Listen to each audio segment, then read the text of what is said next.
India has unleashed a torrent of accusations following a heinous act in occupied Kashmir, a tragedy by any measure. And yet, before the bodies had turned cold, New Delhi turned its wrath towards Islamabad. Let me make this solemn declaration before the people of Pakistan and the world. Pakistan had no hand in that crime. We do not export terror. We are the victims. India claims to fight terrorism. Let us ask, how can you fight terrorism while practicing state terrorism in Kashmir? I say this to India and the world. Terrorism cannot be defeated by tanks alone. It must be defeated by justice. India's accusations that Pakistan is involved in terrorism is stale. India has become the boy that cries wolf in South Asia, Mr. Speaker. India's suspension of the Indus water treaty is not a punishment for Pakistan, it's a crime against humanity. Let no one mistake our restraint for weakness. Pakistan armed forces are vigilant, resolute, and prepared.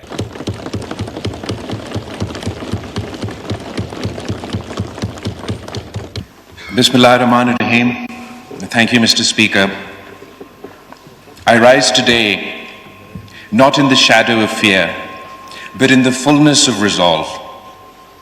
The guns may rattle on our borders, and the winds may carry the whispers of war, but the spirit of Pakistan shall not be moved. This nation was not born of fear. It was born of struggle, and it lives by struggle. In recent days, the government of India has unleashed a torrent of accusations following a heinous act in occupied Kashmir. Tourists were killed, blood was spilled, a tragedy by any measure. And yet, before the bodies had turned cold, New Delhi turned its wrath towards Islamabad, pointing fingers, tightening borders, and threatening consequences. Let me make this solemn declaration before the people of Pakistan and the world. Pakistan had no hand in that crime. We do not export terror. We are the victims of terrorism, Janabi Speaker. Terrorism is not just an attack on bodies. It is an attack on truth, on peace, and on civilization itself. And yet, what is terrorism? Is it merely the act of a deranged gunman or a bomb in a marketplace? No. It is the silence of the world when injustice reigns. It is the boot on the neck of the oppressed. It is the bulldozer that raises a home in the dark, and it is the curfew that lasts not hours but decades. India claims to fight terrorism, but let us ask, how can you fight terrorism while practicing state terrorism in Kashmir? You cannot condemn the bullet while you wield the baton. You cannot speak of law when you break it every day in the valley. And you cannot claim moral superiority when your hands are soiled with the tears of mothers, the screams of children, and the silence of dead men. Mr. Speaker, Pakistan has suffered from terrorism, foreign-sponsored, ideologically driven, and brutally indiscriminate. We have buried our soldiers and our school children. We have stood alone, bleeding, while the world averted its gaze. We have fought the menace not only with arms, but with ideas, with education, with economic reform, and with unity. And so, I say this to India and the world. Terrorism cannot be defeated by tanks alone. It must be defeated by justice. Terrorism cannot be uprooted by bullets. It must be disarmed by hope. And terrorism cannot be eliminated by demonizing nations. It must be defeated by addressing the grievances that give it birth. Do you wish to end the violence in Kashmir? Then let the people speak. Let there be a plebiscite, not persecution. Let there be ballots, not bulldozers. Let there be autonomy, not annexation. That is the only path to peace. No lie, no bullet, no ban will bury the truth. Kashmir is not India's territory. It is a promise broken, a wound festering, and a people waiting. India expects 200 million people of Pakistan to account for the actions of terrorists they are still unable to name, while India has yet to account for Kulbhushan Yadav, whose name and rank within India's armed forces is on the record. India's accusations that Pakistan is involved in terrorism is stale, based on history, not on ground realities, based on fiction, not on fact. India has become the boy that cries wolf in South Asia, Mr. Speaker. Pakistan has proven India's involvement in terror, not only through proxies, but through their armed forces, not just on our soil, but India's hands are stained with blood from Sri Lanka to Canada and beyond. India must abandon terrorism as a tool of its foreign policy.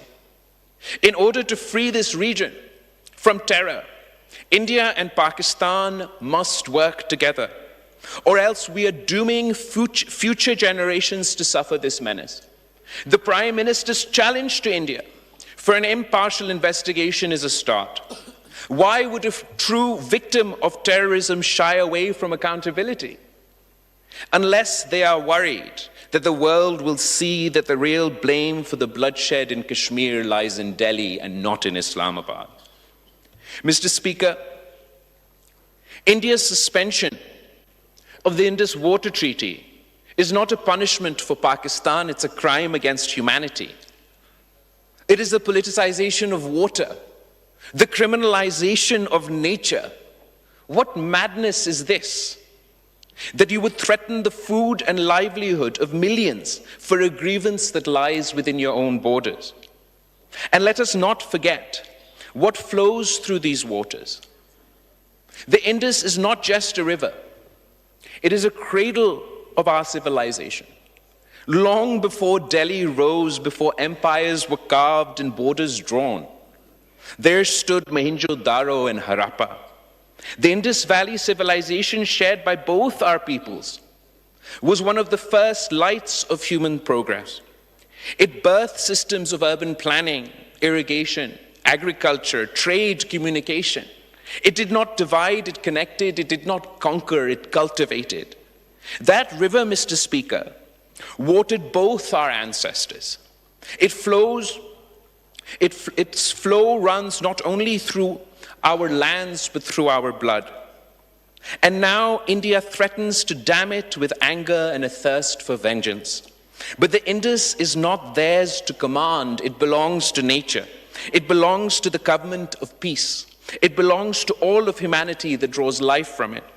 Pakistan will defend that river, not only for its own sake, but for the memory of a civilization that predates this bitterness. To weaponize the Indus is to betray our shared past. To uphold the treaty is to honor that ancient wisdom which taught us to share what sustains us. Let it be known you can divert rivers, but you cannot drown our will. Every drop that flows from the Indus has written in it the courage of Pakistani farmers, the sweat of our workers, and the blessing of Allah. Let no one mistake our restraint for weakness. The Pakistan armed forces are vigilant, resolute, and prepared. Our skies are guarded. Our borders are sealed by valor. Our nation stands united from Karachi to Khyber, from Lahore to Larkana.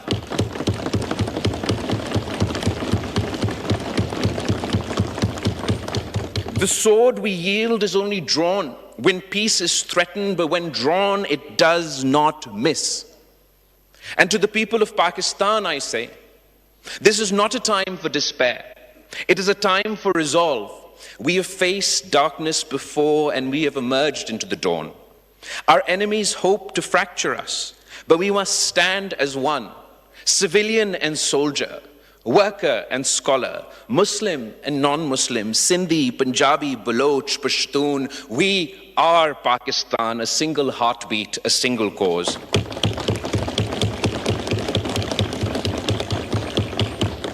Mr. Speaker, history watches us now. Let us not falter. Let us remind the world that Pakistan is not a footnote in South Asia, it is its conscience. We are not the accused, we are the aggrieved. And yet, we do not seek revenge. We seek recognition. Recognition of Kashmir's right to self-determination. Recognition of our sovereignty. And recognition that peace must be earned through dignity, not dictated through fear. If India wishes to walk the path of peace, let them come with open hands, not